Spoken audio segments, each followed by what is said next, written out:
Hello friends, welcome to Programming Concepts. My name is Amit and this is part 53 of ASP.NET Core MVC tutorial.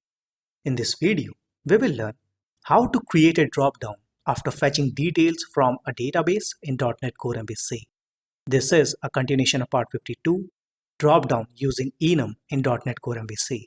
So please watch it before proceeding with this one. I shared the link in the description. In our previous videos, we already learned all these techniques to bind dropdown.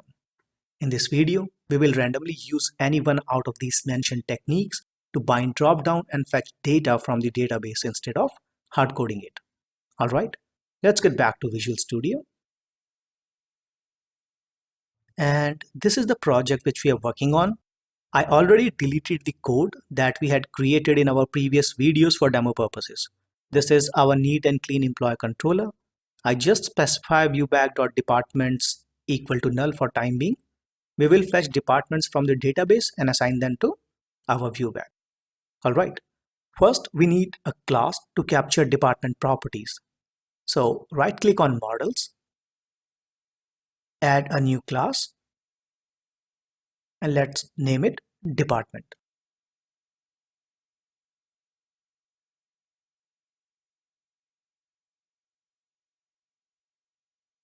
Let's say this class has two properties.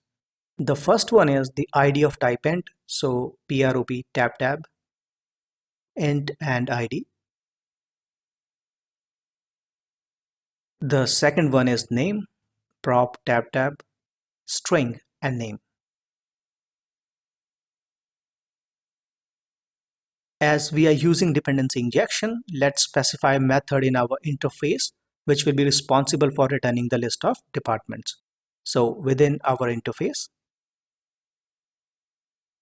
specify a list of department and let the method name be getDepartments.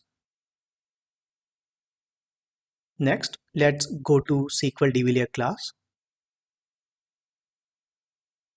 And you can see it start throwing an error stating interface not implemented. I have already written code to get departments from the database. Let me just copy and paste it to save time. You can see it has a very basic query. Select department ID, department name from DBL department. And whatever details we are getting from the database, we are associating it with the department class. Simple. In case you have any confusion about how to write such ADU.NET code to interact with SQL, requesting you to please watch our previous videos where we created these old methods. Alright.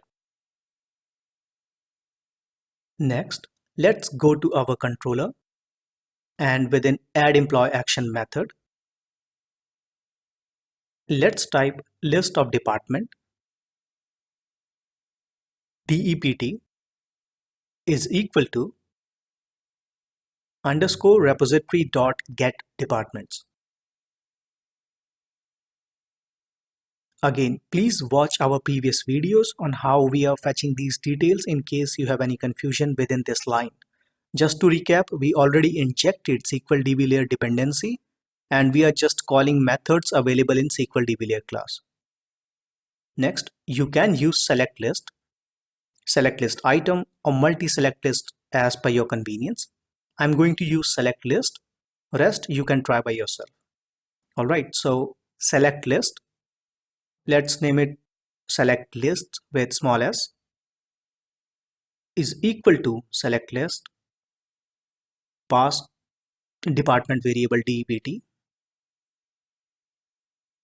and within the department class ID signifies the key or you can say its value. So write ID. The next parameter accepts is text field. In our department class, name signifies the text we want to display. So write name. And that's it. Just pass this variable to our viewBag. Next, we also need to populate our dropdown in case of addEmployeePost method and editEmployee method. So let me just copy and paste these lines within these methods as well.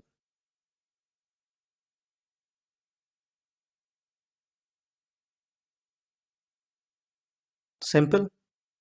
Extremely simple. Let's save and run the program.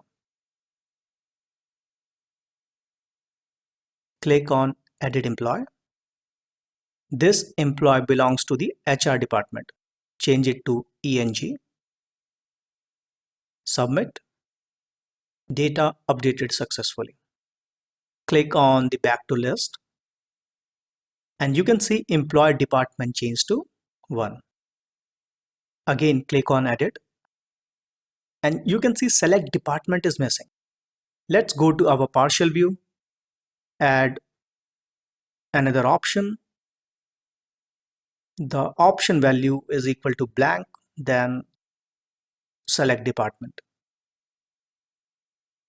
Save and refresh the page.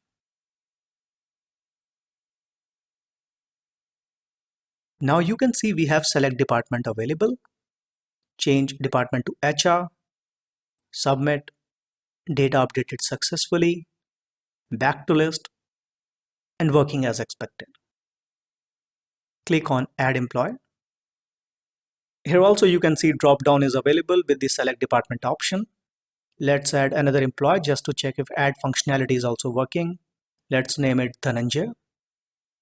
Salary be 30,000. Department, let's say engineering. Submit. Data inserted successfully.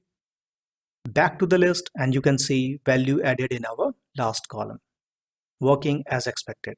Simple, extremely simple. So we successfully created a simple application where we performed CRUD operations. These 53 videos we created so far are good enough to get you going. There are lots of other concepts which are pending, and to be honest, concept and approaches are endless. I will try to add more videos that will be helpful from .NET Core point of view. Alright then, that's it in this video. If you have any queries related to the content of this video, do ask me in the comments. Till then, thanks for watching.